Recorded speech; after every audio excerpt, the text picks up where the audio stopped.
Bonjour à tous et bienvenue à une autre émission de Inside, l'arrière-scène d'entrepreneurs. Donc, une présentation de nos partenaires, parce que sinon, sans eux, nous ne sommes pas grand-chose. La Caisse des Jardins d'économie solidaire, Ville de Laval, Ministère de l'économie et de l'innovation et Geek. Et aujourd'hui, j'ai la chance de me retrouver avec deux invités. Donc, Carlando. Merci d'être là. Ça fait plaisir. Merci de m'avoir invité, vraiment. J'apprécie. Donc, on commence avec toi, mais on garde le meilleur pour la fin. Jessie Riel, de Axe Conseil. Yes. Comment vas-tu? Super bien. Je suis vraiment contente d'être là, puis j'ai hâte de découvrir tout ce qui va se passer. Là. Merci, j'ai hâte. Moi, je suis très content que vous ayez pu accepter notre invitation. Et Jessie, tu te considères comme une passionnée par la santé et le mieux-être au travail. Oui. C'est vraiment bien dit, mais en hiver, ça fait quoi, ça? En fait, je suis en relation d'aide, moi, depuis 2010. Okay. Puis j'ai transformé un peu... l'intervention que je faisais a évolué vraiment dans le monde du travail. Mm-hmm. Donc, j'ai passé de l'intervention auprès des individus, des familles, à aujourd'hui, depuis les dernières années, intervenir dans les entreprises et de plus en plus auprès des entrepreneurs. Fait que tout ce qui est santé psychologique, santé relationnelle, bien-être, mieux-être au travail, c'est un gros dada pour moi. Fait que... Et qu'est-ce qui t'a attiré vers ça? Qu'est-ce qui t'a amené là, en fait? En relation d'aide, là, déjà à la base. Une passion que j'avais, une curiosité de la beauté de l'être humain, de la complexité, de chercher à comprendre tous les comportements humains, les réflexions et tout. Fait que de fil en aiguille, ça m'a amené là.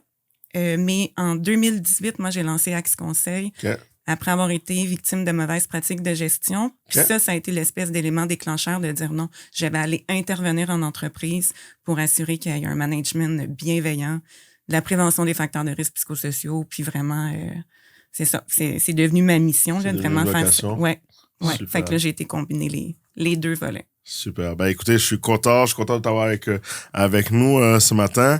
Carlando. Carlando, c'est à ton tour. À tous seigneurs, tout honneur. Carlando, comment ça va? Ouais, ça va, man. Ça va fatiguer, mais ça va. Ça va fatiguer? Ça va. Parce que tu travailles beaucoup? Il y a pas mal de choses qui sont bien pour l'automne, fait qu'il faut se préparer. Je sais pas quand le podcast va sortir, mais... On va le timer, c'est ça qui est cool, on va le timer. Mais Carlando, justement, j'aimerais qu'on raconte ta petite histoire. Tu es né en Haïti. Ouais. Tu es arrivé ici à quel moment? Décembre 2009. J'avais 16 ans. 16 ans et demi. Ouais. OK. Ouais. Qu'est-ce qui t'a amené ici? Ma mère. OK. Ben, en fait, pour faire une petite histoire, c'est que ma mère, elle a quitté Haïti, j'avais 7 ans. OK. Puis, je pense qu'elle est revenue 9 ans plus tard, tu vois. Elle est revenue 9 ans plus tard c'est là qu'elle a enfin eu sa résidence permanente et qu'elle pouvait voyager enfin. Mm-hmm. Parce qu'elle n'était pas supposée rester. Mais comme tu connais Haïti, tu peux pas venir ici, puis tu sais jamais quand tu vas revenir. Tu as des enfants, c'est compliqué, fait que tu dois prendre une décision. Mm-hmm. Et ma mère a pris une décision de rester ici malgré tout ce que ça pouvait inclure dedans. Fait qu'elle est restée. Fait qu'elle a laissé ses 2 enfants en Haïti entre deux bonnes mains, on pourrait dire.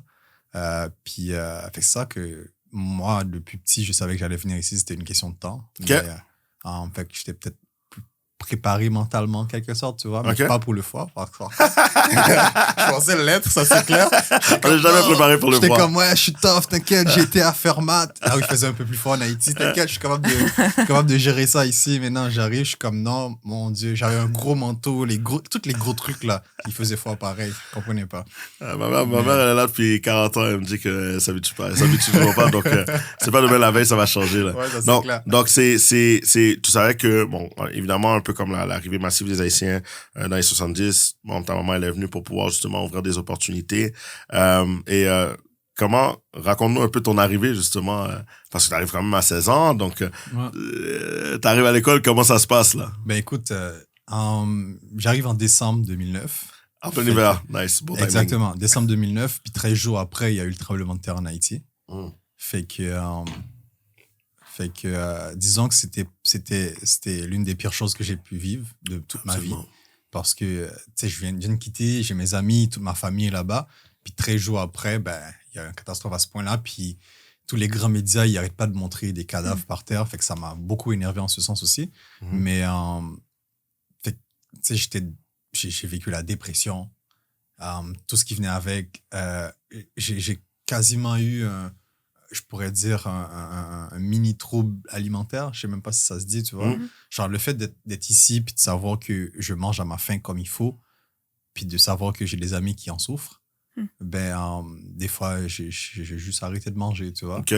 C'est en solidarité, en quelque sorte. OK. Puis c'est devenu un peu un genre d'automatisme. Jusqu'à maintenant, il est quoi? Il est 9 h, je suis réveillé depuis 5 h du matin, j'ai toujours rien mangé, tu sais. OK. Mais c'est ça, quoi. Fait que je suis arrivé ici, j'étais à l'école en février.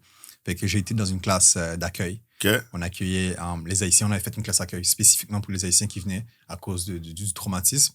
Puis de là, j'ai appris à connaître le Québec. Puis j'ai vu les opportunités. En fait, je voyais les opportunités même avant de débarquer de l'avion. Okay. Juste dans le hublot, là, j'ai vu toute la lumière qu'il y avait. J'ai eu beaucoup de chair de poule. Je me suis dit, OK, c'est là que ça va se passer. Okay. Tu vois? Parce que j'ai toujours été quelqu'un avec beaucoup de trucs en tête, beaucoup de projets que je voulais faire. Puis j'étais comme, c'est là que ça va se passer. Puis bizarrement, je voulais être joueur professionnel de soccer. Tu vois? OK. On est plusieurs à passer par là. Bon, après, bon. Ben oui, écoute, c'est des modèles. Beaucoup d'appelés, peu d'élus, là, mais OK. Puis là, bon, justement, ça m'apporte à ton cheminement d'entrepreneur. Donc, quand est-ce qu'il y a eu le switch entre joueur professionnel à peut-être ça va être un petit peu plus chaud, donc je vais aller en entreprise. Écoute, j'ai jamais été très bon en soccer, mais j'ai toujours gardé le focus.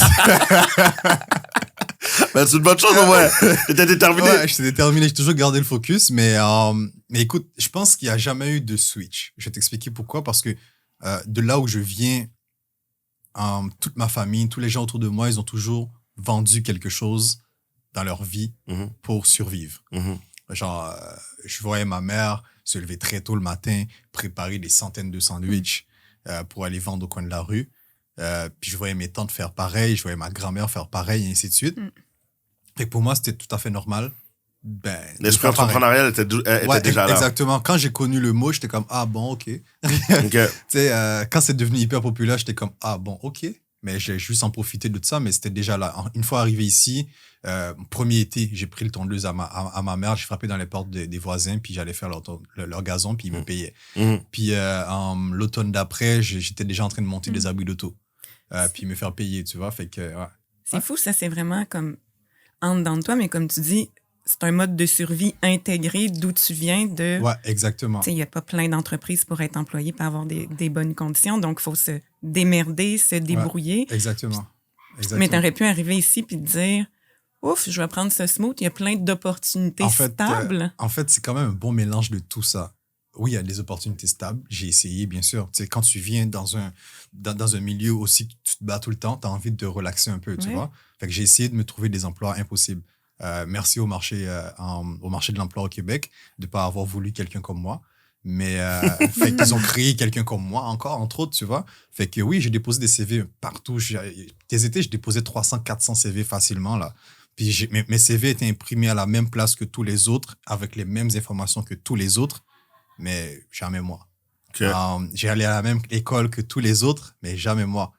Puis dans mon quartier, il y avait tout le temps on recherche des gens, whatever l'endroit, là. J'arrivais pas à trouver d'emploi. Mais j'étais quelqu'un d'impliqué déjà. Fait que je me souviens, on me disait, fais du bénévolat, ça va t'aider. Puis dès l'année 1, je faisais du bénévolat déjà à la ville. Puis j'ai discuté de mes difficultés à avoir un emploi à quelqu'un de la ville. Puis il m'a dit, écoute, Carando, on engage cet été pour les camps d'été. Enfin, cet hiver pour pouvoir gérer les arénas. Fait que j'ai appliqué. Puis depuis, j'ai eu plus de confiance. Puis mon CV aussi a eu plus de confiance, tu sais. Éventuellement, à un moment donné, est-ce que t'avais été pris finalement? Oui, j'ai été pris à cet emploi-là parce que j'ai été référé carrément, tu sais. Puis j'ai été pris à cet emploi-là. Puis tu sais, quand t'es impliqué, tu fais tes affaires, les gens voient ton potentiel réel, tu vois. Parce que les gens sont là avec toi réellement. Ils sont pas dans le préjugé, ils sont là avec toi. Fait que peu importe le préjugé, ils vont voir que tu fais le travail et que tu es capable de faire encore mieux, tu vois. Donc, autrement dit, en fait, ce que tu dis, c'est que t'es arrivé là et si tu t'étais seulement tenu à être là pour être là, ben t'aurais jamais eu ces opportunités-là. C'est le fait de justement t'impliquer parce qu'il faut arriver, c'est quelque chose d'arriver à 16 ans dans un nouveau pays et demander de s'impliquer. Il y a des gens qui sont nés ici, tu demandes de s'impliquer. Quoi que ce soit, ils vont jamais le faire. Donc, à quel point, justement, qu'est-ce que tu as réalisé dans cette implication-là, en fait, là. Puis, parce que ce qu'on voit, c'est que ton réseau de contacts commence à être garni, qu'Orlando commence à se faire connaître à gauche, à droite. Justement, quel est la manière qu'est-ce que tu avais compris ou comment tu l'as compris à quel point que le réseautage qui vient avec tes implications bénévolement ou quoi que ce soit, ça a un impact très, très fort. Là. Au niveau 1, je me suis impliqué pour me trouver un travail. OK. Fait que, puis par la suite, avec le temps, j'ai compris que c'est le réseau de contacts qui fait absolument tout. Tu peux aller absolument partout avec un réseau de contacts, avec du travail, avec tu sais, si tu es quelqu'un de respectueux pour toi-même et pour les autres, et tu travailles bien, tu peux aller partout où tu veux, quoi, tu sais. Fait que, tu sais, quand on dit que tu es à quelques poignées de main du président des États-Unis, là, ben, tu pourrais l'être à 2-3 poignées de main, puis sans le savoir nécessairement. Mais ouais, l'implication sociale. Puis de toute façon, je l'avais un peu déjà aussi en Haïti, parce que j'organisais des trucs pour pouvoir ramasser les poubelles du coin, les ordures qui traînaient, tout ça, tu vois. Genre, je mobilisais déjà mes amis en ce sens. Puis ici, c'était juste une continuité de ma personne, tu vois. Puis l'implication, ça a sonné dans ma tête parce que c'était, pour moi, quelque chose de normal déjà à la base, tu vois. Fait que ça m'a permis vraiment d'être là aujourd'hui. Absolument. Ouais. Puis, est-ce que tu pourrais dire que ça a-tu un rôle protecteur sur ta santé mentale, justement? Tu sais, parce que ton année... T'arrives, t'as 16 ans, tremblement de terre, presque 2 semaines après, trouve pas d'emploi pendant plus qu'1 an. Puis, pendant des années. C'est un bout de rough, là? Moi, c'était rough. Ça m'a pas vraiment protégé, là. Tu sais, quitter son pays à 16 ans et demi, j'étais déjà, je pourrais dire, toute faite dans ma tête, tu vois. Puis je suis quelqu'un de très patriote aussi, tu vois. Fait que quelqu'un qui j'adore Haïti à un point que j'ai rarement vu du monde aimer à ce point-là. Mais fait que ça m'a beaucoup fait de mal, mais en même temps, je le savais déjà que j'allais venir ici. Fait que oui, ça m'a protégé un peu, mais disons que ça a été tough. Ça a pris du temps pour pouvoir accepter le Québec comme ma deuxième maison, quoi, tu vois. Fait que mais maintenant, carrément, ma première, je pourrais dire. C'est carrément ma première maison, tu vois. Puis fait que c'est ça, ouais. Ça a été tough, mais ça va beaucoup mieux maintenant, ouais. Puis tu partais de zéro pour bâtir ton réseau de soutien, ton écosystème. Exactement, puis parce que relations, j'avais personne dans mon entourage qui était eux-mêmes impliqués ou qui avait un réseau de contacts. Ma mère, elle a travaillé que dans les manufactures. Hein. Fait que là, elle pouvait me trouver un travail, c'est dans la manufacture. Fait que mes tantes et les amis proches, c'était du monde qui se battait tout le temps pour survivre. C'est pour ça, entre autres, je me suis dit, j'ai toujours vu les gens essayer de survivre. C'est pour ça que je me suis promis que je vais couper ça sec, quoi. Tu vois, genre, je vais arrêter ça.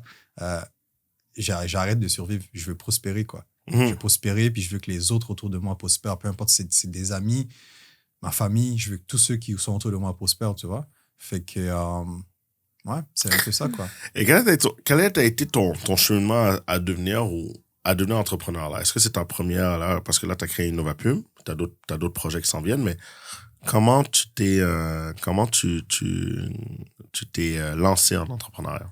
Écoute, je pense que concrètement, ou du moins concrètement, dans le registre des entreprises, je dirais c'est 2012, la première entreprise, dans le registre des entreprises.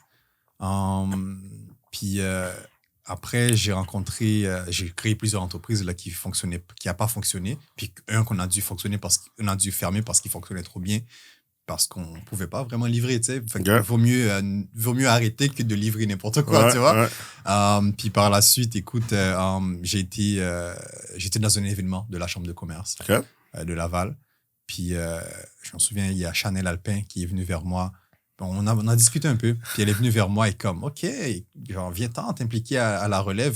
Je sais pas, elle a peut-être aimé ce que je dégageais, puis de là, ça a jamais arrêté, quoi. Puis de là, j'ai commencé à comprendre davantage comment ça fonctionnait, rencontrer des entrepreneurs extraordinaires, des gens que j'ai vu créer une entreprise aujourd'hui, puis 2-3 jours quasiment plus tard, qui valaient des dizaines de millions de dollars. Fait que j'ai voulu comprendre comment ces gens-là faisaient. Ben, c'est fou ce que tu dis, parce que je sais pas si tu connaissais le lien entre Chanel et Jessie. Non, pas du tout. Ben, je laissé Jessie Ben, moi, je suis avec le groupe La Relève depuis 2 ans et demi. Oh, wow, OK. Fait que je suis très proche de Chanel Alpin, Maxime, Edith et compagnie. C'est parfait.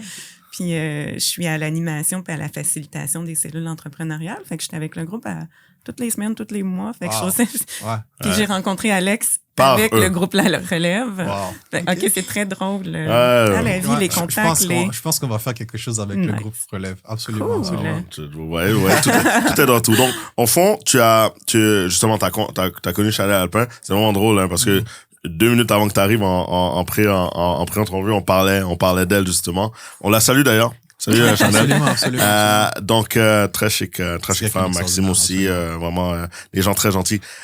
Et c'est un peu ça, tu les as découverts, tu t'as demandé de t'impliquer, puis c'est là que c'est lancé. C'est là que c'est lancé réellement, c'est lancé à 100%. Là, mais avant ça, j'ai été j'ai oublié comment le CLD de Laval, back then. Puis j'étais dans une truc d'entrevue parce que j'ai fait mes recherches sur Google, bien sûr. Ouais. J'ai écrit business, entreprise. Je pense même pas le mot entrepreneur à cette époque-là existait pas vraiment. Il était pas aussi cool. Mais en fait, je ne savais même pas que ça existait. Fait que j'ai écrit des trucs comme ça, puis ça m'a donné le CLD de Laval. Fait que j'ai été au CLD. Puis il y avait l'un des conseillers qui faisait une présentation de comment lancer l'entreprise, comment le CLD pouvait aider à lancer ton entreprise. Je pense que ça a duré 1h30. J'ai absolument rien compris de ce que le gars avait dit. Parce que c'était tellement technique, puis moi, j'étais comme, oh mon Dieu, je pense qu'il y avait quoi? Je ne me souviens pas quel âge que j'avais, peut-être 18 ans, même pas. Je comprenais absolument rien. Puis je suis sorti de là sans rien comprendre, mais tout de même en voulant revenir. Fait que je suis revenu, j'ai pris rendez-vous avec Patrick Villapiana, shout-out Patrick. Puis de là, ça a pris 1 an, 2 ans, 3 ans pour comprendre. On a créé les entreprises qui ne fonctionnaient pas, fait qu'on a réappliqué pour le même... Fait que, et ainsi de suite, jusqu'à temps qu'on a pu obtenir notre subvention de la ville. Fait que, après que c'est devenu Laval Développement Économique. Voilà. Fait qu'on a pu obtenir notre subvention de la ville. Puis, mais c'est ça. Puis après, il y a eu, avant ça, il y a eu Chanel, puis ainsi de suite, tu vois. Fait que, mais ça a été de longue haleine, beaucoup de travail, de compréhension. Quand tu veux quelque chose, il faut le comprendre. Puis la meilleure façon de le comprendre, c'est en se faisant accompagner par les meilleurs. Absolument. Ah, mais je souligne ta résilience, ta persévérance, toute la passion que tu as. Là, tu es là aujourd'hui, tu parles de ton parcours en regardant en arrière, mais c'est impressionnant. On est choyé de pouvoir entendre ça vraiment. Là. Merci. Justement, ça m'apporte à la question, la grande question qui lance toujours l'entrevue dans une autre direction. Tu es entrepreneur. OK, ouais. Est-ce que l'entrepreneuriat, c'est facile? Non. Je pense que si quelqu'un veut quelque chose de facile, lance-toi pas à l'entreprise. OK. Genre comme non. Vraiment pas. Vraiment pas. Je pense que oui, il y a des coups de chance, comme Elon Musk, comme Jeff Bezos. C'est des gars qui sont chanceux. Ils ont eu... Pourquoi tu dis qu'ils sont chanceux? Tu peux créer quelque chose aujourd'hui, avoir une vision, oui, de où tu veux l'amener, mais ne jamais nécessairement arriver là, exactement. Tu peux arriver encore plus loin, comme tu l'aurais jamais imaginé. Ces gens-là, ils sont chanceux, oui, parce qu'ils sont dans une... Ce sont des hommes blancs, déjà, pour commencer. Puis ils sont bien entourés. Déjà, avec le temps, ils se sont bien entourés. Puis leur business, je ne crois pas qu'ils ont imaginé leur business là où ils sont présentement. Absolument. De cette manière-là. Absolument. Fait qu'ils ont voulu créer quelque chose de bien, oui, mais la manière que le monde a tourné, ça a tourné à leur sens.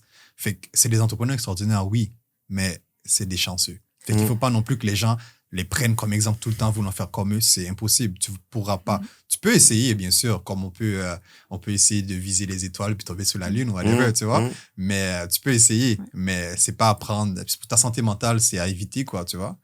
Pour sa santé mentale, puis se respecter dans sa personnalité, puis dans qui on est. Tu sais, les gens à qui tu fais référence, ce sont des grands visionnaires. Tu sais, ils ont une vision que 99,9% des gens n'auront pas. Mais leur vision... Ça aussi, il faut le savoir. Exactement. Mais leur vision ne veut pas dire qu'ils ont imaginé ça, ce qu'ils vivent présentement quand ils ont créé la business. Pas du tout. Ça, je suis prêt à mettre ma main au feu.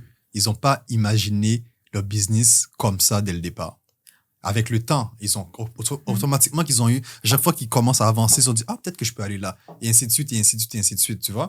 Fait que c'est pour ça que je me dis aussi, ce sont des chanceux parce que au fil du temps, ils ont eu les bonnes choses qui arrivaient parce qu'ils ont fait un travail aussi, on s'entend. C'est pas juste comme ils se sont assis puis les choses sont arrivées comme ça.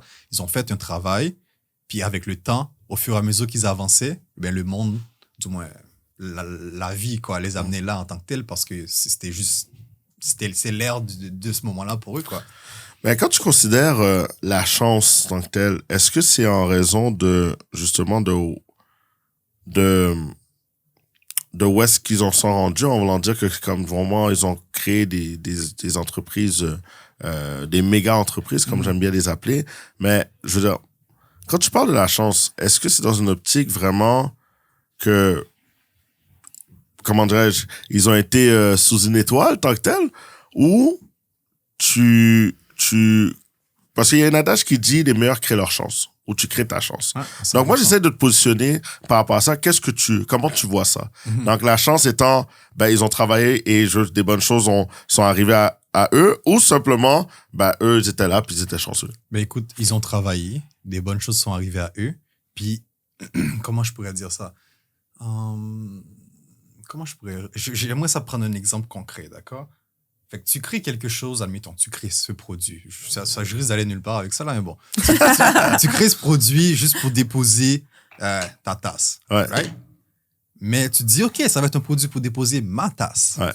Mais éventuellement, tu vois que le produit pourrait faire encore plus. Ouais. Après l'avoir créé, après l'avoir imaginé, le produit peut en faire encore plus.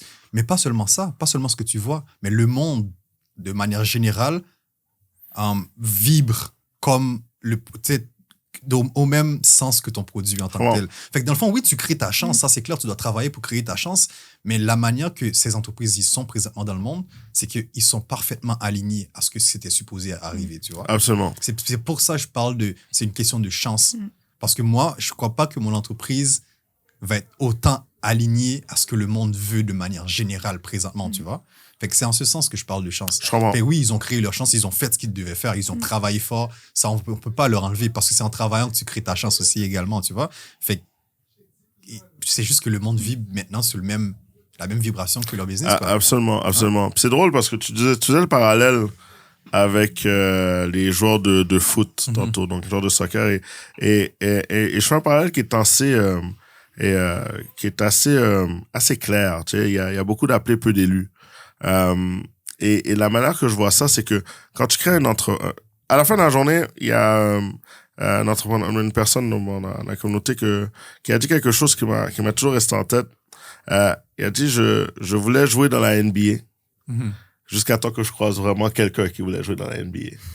En voulant dire que je pense qu'il y a une notion de travail, je pense qu'il y a une notion que les meilleurs créent leur chance, mais je te rejoins sur l'optique de des fois des planètes vont être alignées mieux que d'autres. Absolument.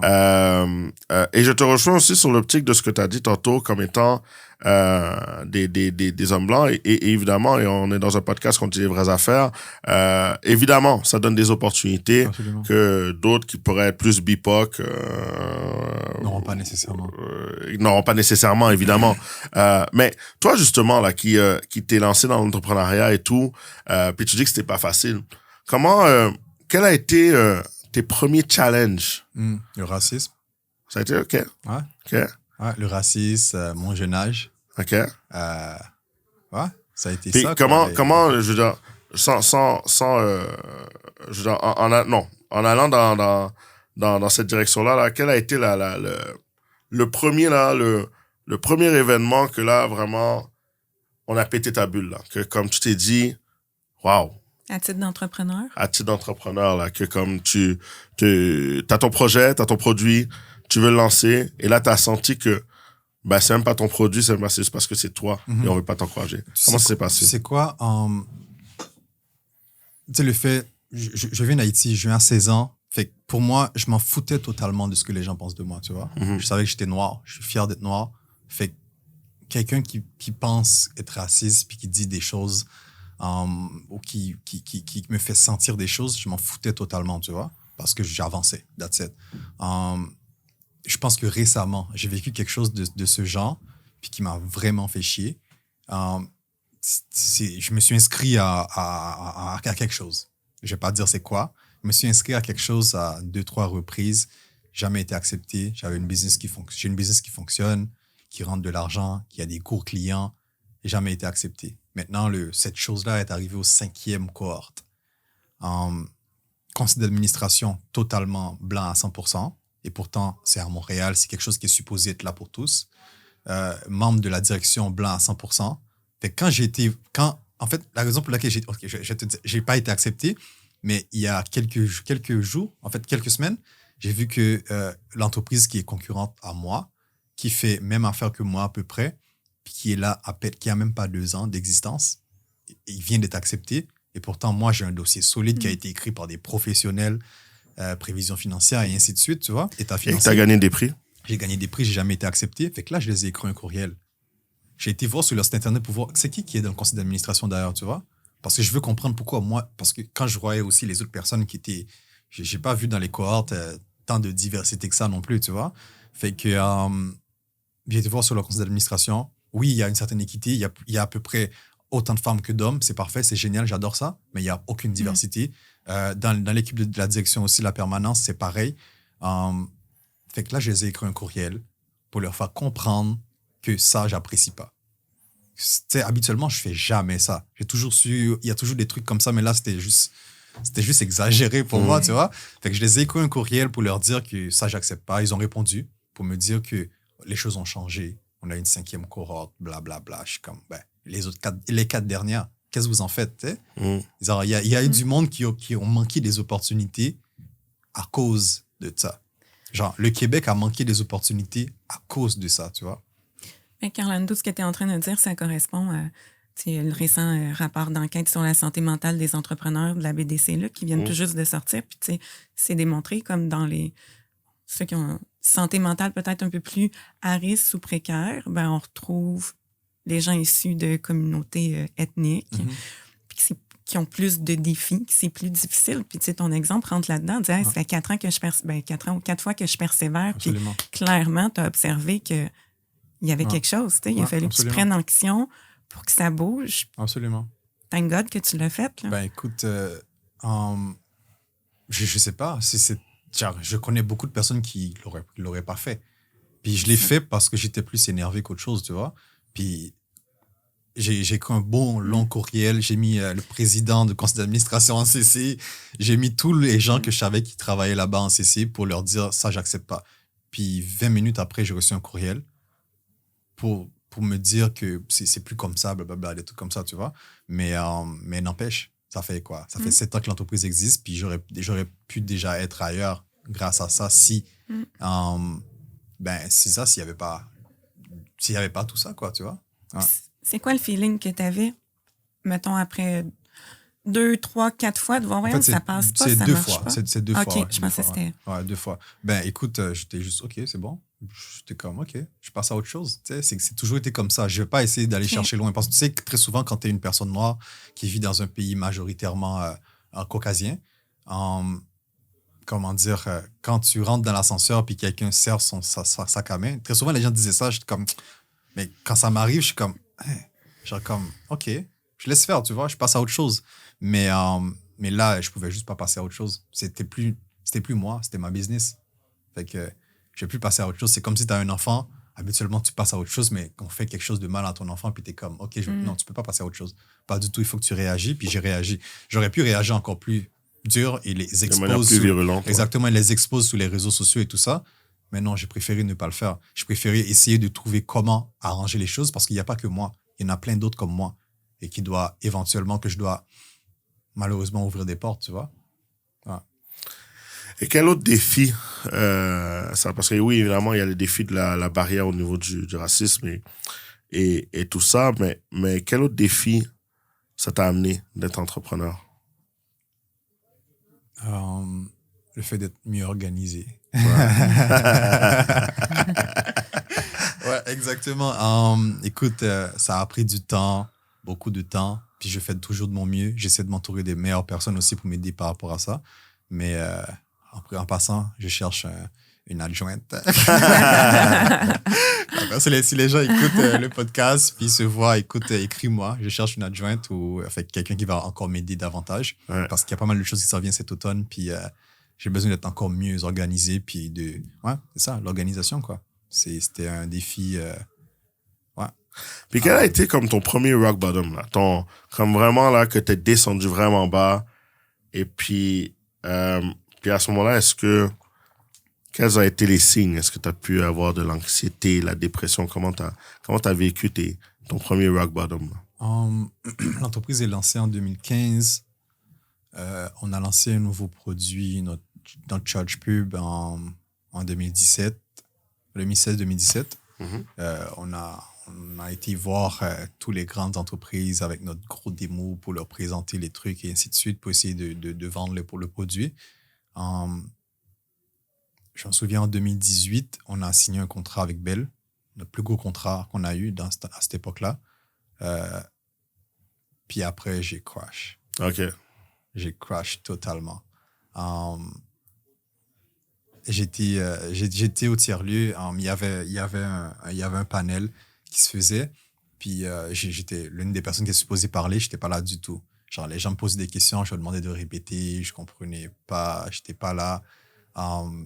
Puis il y a eu Marianne qui est venue vers moi. Puis qui m'a dit, Kando, est-ce que ça va? Damn, j'ai failli pleurer. En fait, j'étais à deux doigts de pleurer. Puis je me suis retenu, bien sûr. Mais elle a vu que j'allais pleurer, tu vois. Puis elle m'a dit, Kando, je peux appeler quelqu'un pour venir maintenant, si tu veux en parler, tu vois. Je suis comme, non. Elle m'a dit, écoute, elle m'a dit, OK, demain, on va pouvoir faire ça. Je lui ai dit oui pour qu'elle me foute la paix, bien sûr, tu vois. Le lendemain, j'avais un rendez-vous, fait que j'allais annuler. Puis je me suis dit, non, tu vas y aller. C'était lourd, là. Sortir du lit, et ainsi de suite. Puis je suis arrivé. Puis on a discuté avec la personne. Pendant 1 heure, j'ai pleuré. Tu sais, les trucs vitrés, là, au tiers-lieu. Je pleurais de manière libre, comme ça. Puis j'ai remarqué que pendant tout ce moment-là où je poussais, j'avais oublié ma personne, j'avais oublié mes objectifs personnels et professionnels sur le long terme. Je faisais que l'entreprise tout le temps. Je vivais, je mangeais. Je faisais que de l'entreprise. J'étais juste dedans, j'avais plus d'amis. Fait que c'est ça, quoi. Elle m'a aidé à me recentrer. Puis depuis j'arrive à sentir quand ça va venir, tu vois. J'arrive à sentir quand ça va venir, puis j'essaie de m'entourer davantage, de sortir davantage aussi, de me faire des amis. De venir dans des podcasts. Exactement, de venir dans des podcasts. Mais je pense que quand on parle d'entrepreneuriat, les gens ne sous-estiment pas tout le sacrifice qu'ils doivent faire. Là, ce que tu expliques, c'est tu as lancé l'entreprise, tu as travaillé fort, tu as travaillé fort, tu as travaillé fort. Puis là, quand tu es arrivé à ton plus gros contrat au top, c'est là que ça a comme fait, OK, j'ai atteint ce que j'avais, c'est pourquoi je travaillais, mais là, breakdown de fatigue, épuisement. Puis tu te dis, gars, c'est fait, c'est géré. Exactement. Ton contrat est réalisé, mais là, ça s'est fait comme ça ou? Ben, en fait, je sentais déjà quelque chose dans les pas, tu vois.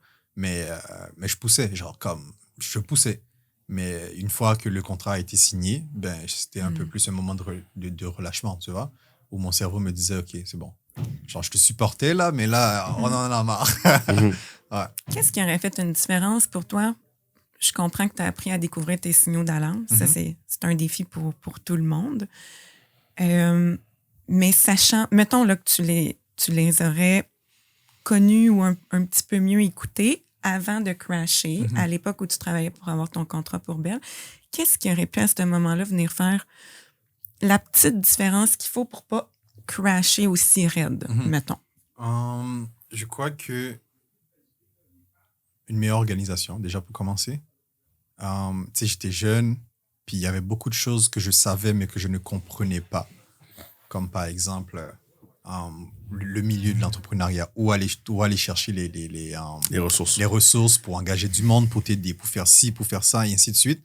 Je savais que ça existait, mais je ne savais pas comment le faire. Puis, si j'étais bien entouré de cette manière-là, je n'aurais pas crash aussi fort et aussi rapidement, tu vois. J'aurais eu plus de temps pour moi, de prendre du temps pour moi, de pouvoir voyager comme je fais maintenant, tu vois.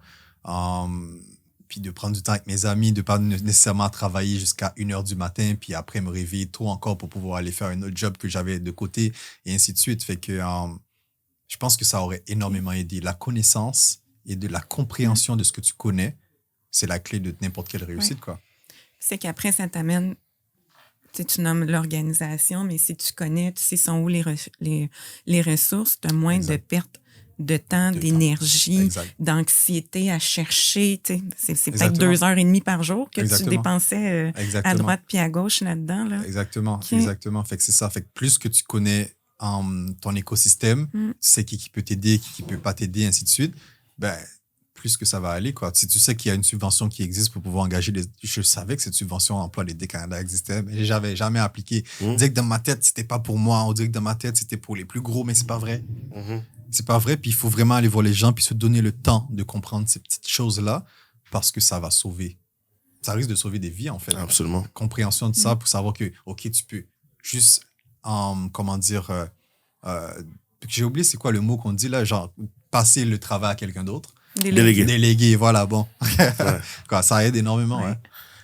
Puis qui t'accompagne? Ben, est-ce que quelqu'un t'accompagne, en fait, de temps à autre pour t'aider à naviguer? Parce que Je crois que avec le temps, j'ai compris maintenant un peu tout le système, mais maintenant j'ai beaucoup de personnes là, qui m'accompagnent. J'ai Jamie à la Fable, j'ai tout mon réseau de contacts qui est dans mon téléphone que je peux appeler. Jimmy Lafable, c'est Exactement. Elle est extraordinaire une comme amie personne. c'est drôle parce que c'est une amie de ma grande sœur de il y a longtemps et justement lui il est passé avec il a eu la bourse Entreprendre ici. Ouais. Et quand j'ai su, moi je savais pas qu'elle faisait ça, elle m'a aidé à obtenir la bourse du ministère de l'économie et de l'innovation également. Ouais. Donc on la salue d'ailleurs. Ouais, Salut, absolument. Jimmy. Vraiment, ça, c'est quelqu'un absolument à savoir parce que non, très souvent, ouais. en tant qu'entrepreneur, il y a tellement de choses à remplir, mais c'est des concours d'orthographe, là. Sincèrement, c'est des concours d'orthographe. Rien, ni plus ni moins. Absolument. Genre, comme moi, en tant qu'entrepreneur, je les remplissais moi-même par rapport à mes mots pour me dire, voilà ce que je fais, voilà ce que je... Mais les gens s'en foutent. Les gens veulent un truc bien écrit, comme s'ils lisaient un roman. Je suis comme, oh, guys. Genre, comme, en entrepreneur, on n'a pas tout ce temps-là. On n'a Ouais. pas nécessairement le skills, on n'a pas le temps, tu Ouais. vois. Mais avec Jamie, elle est capable de romantiser ton modèle Elle d'affaires. romance les mots et voilà et tout. Fait que c'est ça, elle est capable de romantiser Excellent. ça, puis que les gens, quand ils vont le lire, ils vont être comme, oh mon Dieu. Tu sais? Mais c'est ce que je voulais dire déjà back then. tu elle sais. ajoute de la valeur. Exactement, absolument, absolument. Fait que c'est ce qu'elle fait, ouais.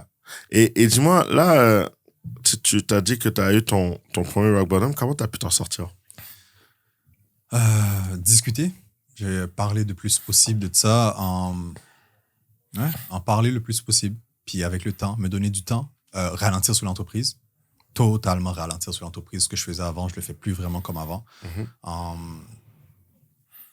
faisait énormément d'événements. Avant la COVID existait, on faisait beaucoup d'événements. Avant la COVID, on a ralenti sur le nombre d'événements qu'on faisait, sur les contrats qu'on acceptait, et ainsi de suite, pour pouvoir se concentrer sur la vente du produit, parce que ça pouvait prendre 6 mois à vendre, mais ça permettait d'avoir carrément un mois un an de revenus, quoi, tu vois. Ou 3 mois pouvaient nous avoir 1 an de revenus carrément, tu vois. Fait que j'ai ralenti énormément pour pouvoir mettre l'accent sur les ventes. Puis c'est ce qui nous a sauvés pendant la pandémie également. Fait que quand la pandémie est arrivée, on avait déjà des contrats de vente qui étaient déjà inclus. Alors qu'on a perdu tous nos contrats d'événements. On a eu plus de 100 000 $ d'événements qui ont parti en fumée, quoi, tu vois. Fait que ça nous a beaucoup aidé de pouvoir changer un peu de stratégie. Mentalement, ça m'a beaucoup aidé également.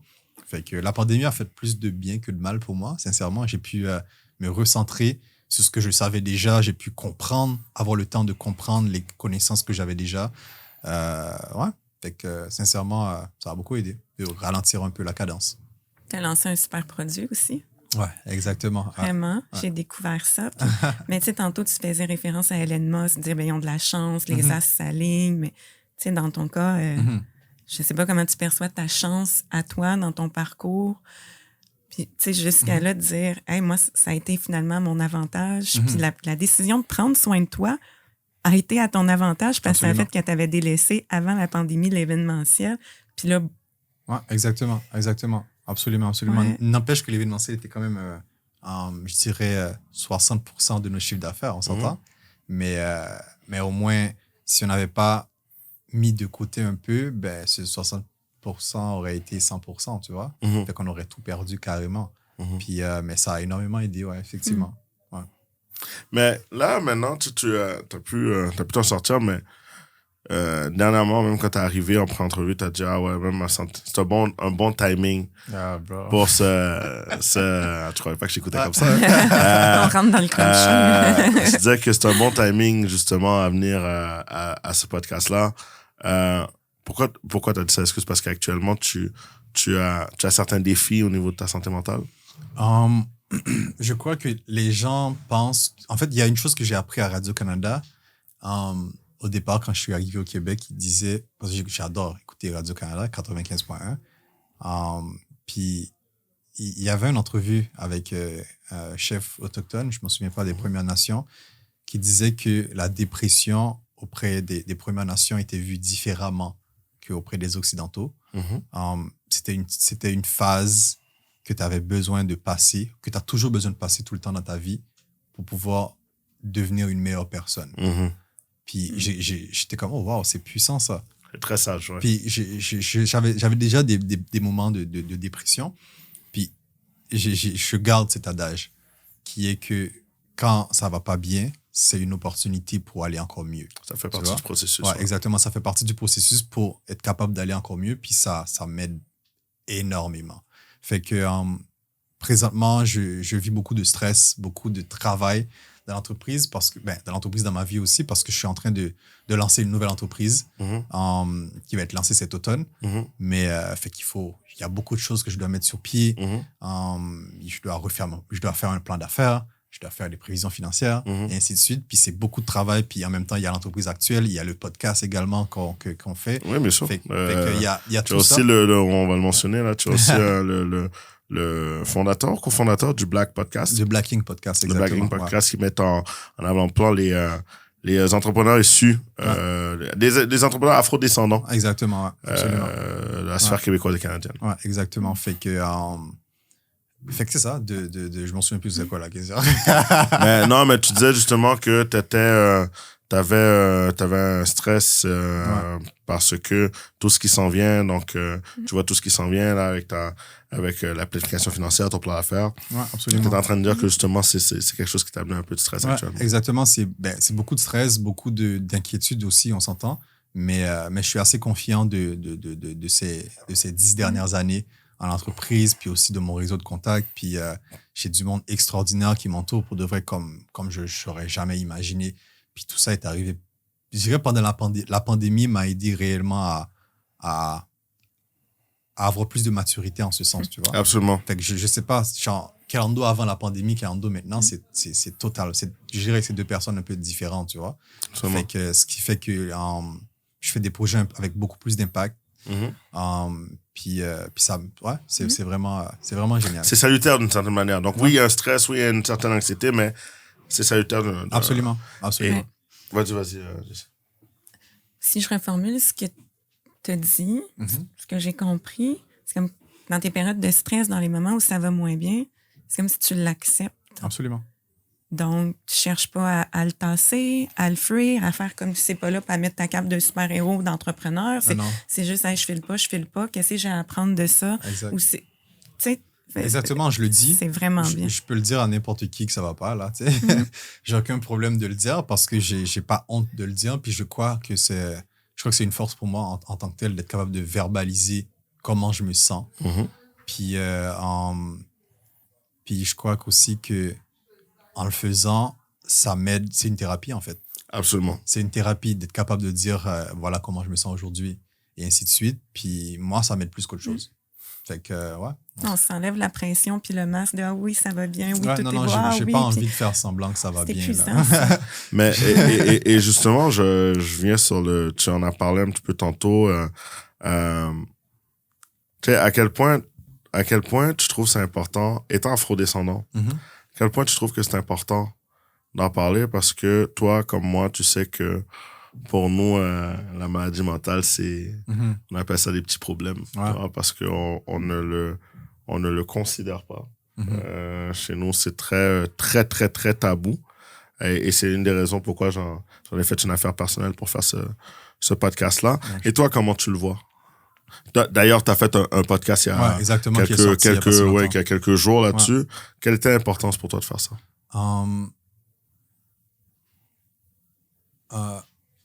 ma première mentor et ma première cliente,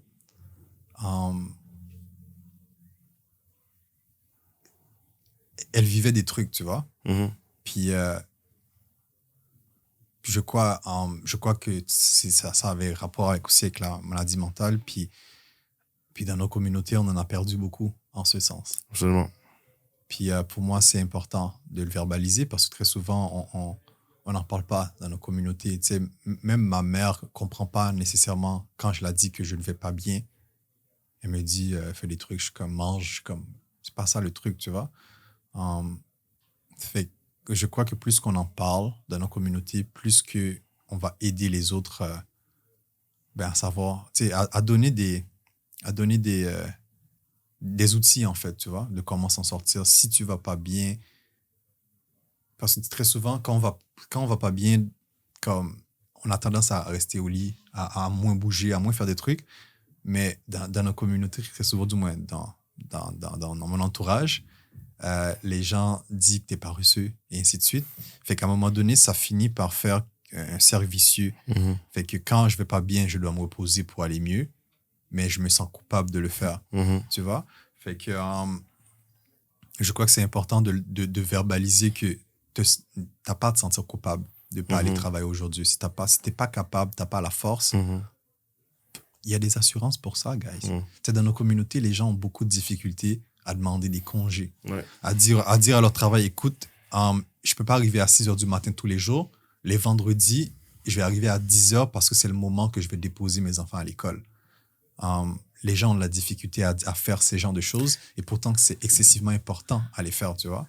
Mais c'est drôle ce que tu dis parce que c'est un peu le côté sour, le côté aigre de ce que tantôt tu disais au niveau de sa résilience, de saluer sa résilience, de venir avec un aspect fort, de venir à ne jamais lâcher, mais c'est justement ça. C'est de ne pas pouvoir, et c'est là que je trouve le discours de Carando qui est super intéressant et très inspirant dans le fait de je suis sorti du bled, je suis venu ici pour pouvoir m'offrir, ma mère m'a amené là pour m'offrir un meilleur futur. Je mange bien tout ça, mais c'est vrai que je peux même dans tous les cas, toutes choses étant égales par ailleurs, on peut se retrouver dans une certaine situation à ne pas se sentir bien et c'est correct. Ouais, absolument. Absolument, absolument. Puis il faut en parler le plus possible. Il faut que les gens comprennent que c'est pas parce que t'es noir que t'es immunisé, là. Personne n'est immunisé, absolument personne. Puis très souvent, il y en a beaucoup, je sais qu'il y en a beaucoup qui en souffrent, mais qui peuvent pas en parler parce que les gens, ils ont peur d'en parler par peur que les autres les traitent de faibles. Ben, si tant qu'à y être, guys, je suis faible tant qu'à y être, tu sais. Ça me dérange pas de l'être. Ben, ça va me permettre d'être encore plus fort que jamais, tu vois. Exactement. Mon père me dit toujours que la force réside dans la vulnérabilité. Tellement. Ça m'apporte à ma dernière question. La dernière déjà? Je te dis, je suis à mes affaires. Je suis organisé. Petit clin d'œil. Non, c'est même pas une pointe. C'est même pas une pointe. Là-dedans, je suis organisé parce que c'est une faculté, mais d'autres choses, je suis worst. Kando, j'aimerais qu'on prenne la machine à remonter dans le temps. Et j'aimerais qu'on arrive à comprendre ce vaisseau-là ou cette voiture-là avec le professeur puis l'autre. Et puis on arrive... Là, tu parles de Doctor Who, c'est ça? C'est ça.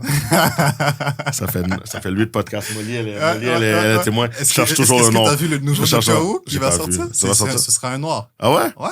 Bon, tu vois, tout est dans tout.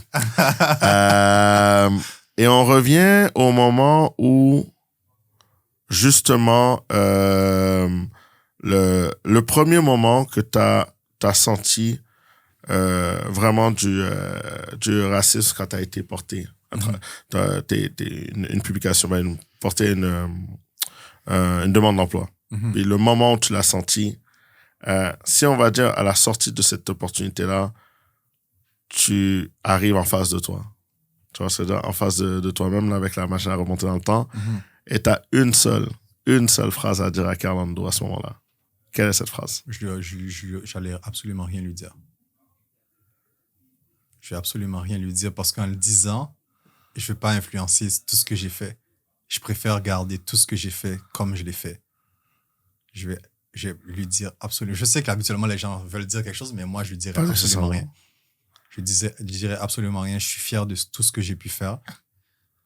Comment je les ai faits, bien sûr, ça fait partie de la vie. Je dois apprendre, puis j'en suis fier de les avoir appris dans le dur. Mais ouais, je lui dirais absolument rien. J'allais juste le regarder faire. Ouais. Good. Ouais. Excellent. Parce que je pense que ces trucs-là m'ont donné encore plus de force que jamais, tu vois. Absolument. Genre, les refus de... Tu sais, j'étudiais en cinéma, guys.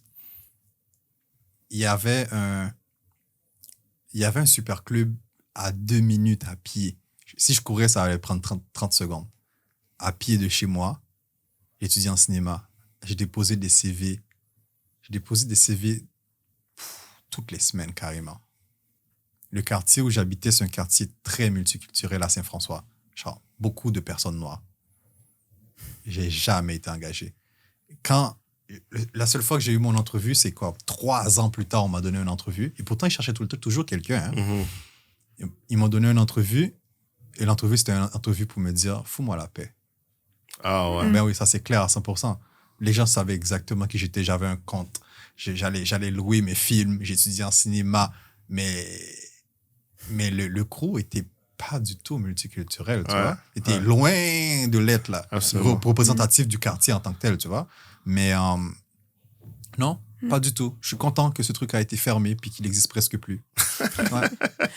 Tu sais, là, ce que tu as répondu, dire, mais je dirais rien. Mm-hmm. En fait, si j'interprète, tu serais là de ta présence, tu dis rien, mais il y a un message de fais-toi confiance puis continue. Ouais, absolument. Absolument. C'est une question de temps, de travail, de temps et de réseau. Puis avec ces 3-là, tu vas arriver... Persévérance. Ouais, exactement. Ben, avec ces 4-là, tu arrives n'importe où tu veux aller, quoi, tu vois. Ouais. Ta recette. Ouais. Carando, merci. Merci à toi. Merci d'avoir été avec nous aujourd'hui. Jessie, merci énormément. Je te laisse faire le pré-point final, en fait. Oui. Si tu veux t'adresser à Jessie ou quoi. Non, mais un merci à vous deux. Moi, j'apprends beaucoup. Vous êtes inspirants. Je suis choyée d'avoir eu accès à cette bride-là de toi. Puis, tu sais, je pense les derniers mots-clés de résilience, persévérance, l'acceptation, accueillir ta vulnérabilité, se donner le temps, croire. Tu sais, c'est des choses qui sont revenues beaucoup dans ton discours. Puis je trouve important de les rappeler parce que quand on a ça dans notre coffre à outils, là, à l'intérieur de nous, ben, tout est possible. Puis t'en es la preuve. Merci, j'apprécie. Merci encore, Carlando. Et puis, j'en profite de finir ce podcast en saluant un de mes amis qui s'appelle Greg Arthur, qui est rendu, qui a décidé de prendre une autre direction et rendu au-delà maintenant, qui s'avère être un entrepreneur. Et puis, la seule chose que je veux dire par rapport à ça, c'est que des initiatives comme ça nous permettent à justement éviter que ça arrive. Donc, mais par contre, c'était un gentleman et tout, donc je le salue et j'espère qu'il va veiller sur nous. Voilà. C'est parfait. Oui. Donc, merci pour cette émission de Inside. On se revoit la semaine prochaine. Merci. Merci à vous.